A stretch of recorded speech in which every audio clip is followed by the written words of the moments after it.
प्रधानमंत्री नरेंद्र मोदी आज महत्वाकांक्षी जनधन योजना का करेंगे शुभारंभ। योजना के तहत 1 लाख रुपए के दुर्घटना बीमा के साथ परिवार के कम से कम एक सदस्य का होगा बैंक खाता।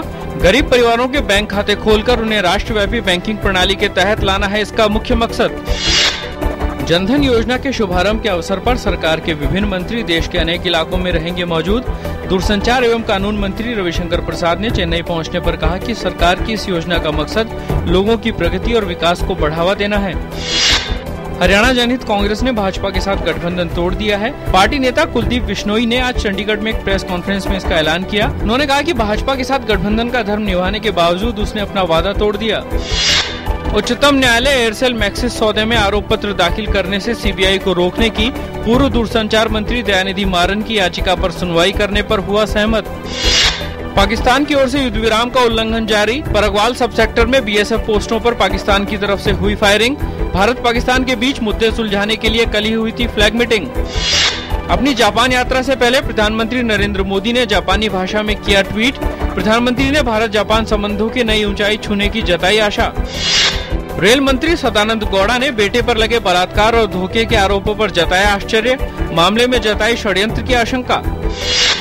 सरकार ने रेलवे में एफडीआई नियमों को उदार बनाने संबंधी फैसले की अधिसूचना जारी की। इसमें हाई स्पीड ट्रेनों सहित कई क्षेत्रों में 100% एफडीआई को मंजूरी देने का प्रावधान किया गया है। ईपीएफओ की योजनाओं के लिए मासिक वेतन की उच्चतम सीमा 6,500 रूपए से बढ़ाकर 15,000 रूपए की गई। ईपीएफओ अंशधारकों के लिए न्यूनतम मासिक पेंशन 1,000 रूपए तय। विदेशी पूंजी प्रवाह जारी रहने से बम्बई शेयर बाजार का सेंसेक्स आज के शुरुआती कारोबार में 83 अंक उछलकर 26,643 पर खुला। निफ्टी भी 29 अंक बढ़कर 7,965 पर खुला। आज के शुरुआती कारोबार के दौरान डॉलर के मुकाबले रुपया 7 पैसे मजबूत होकर 60 रुपए 38 पैसे प्रति डॉलर पर खुला। कल के कारोबारी सत्र के दौरान डॉलर की तुलना में रुपया 2 पैसे कमजोर होकर करीब 4 सप्ताह के उच्चतम स्तर 60 रुपए 45 पैसे प्रति डॉलर पर बंद हुआ था। पाकिस्तान में सरकार और विपक्ष के बीच वार्ता फिर से रद्द होने से दोनों में बढ़ी तकरार। इस्तीफे की मांग को प्रधानमंत्री शरीफ ने किया खारिज।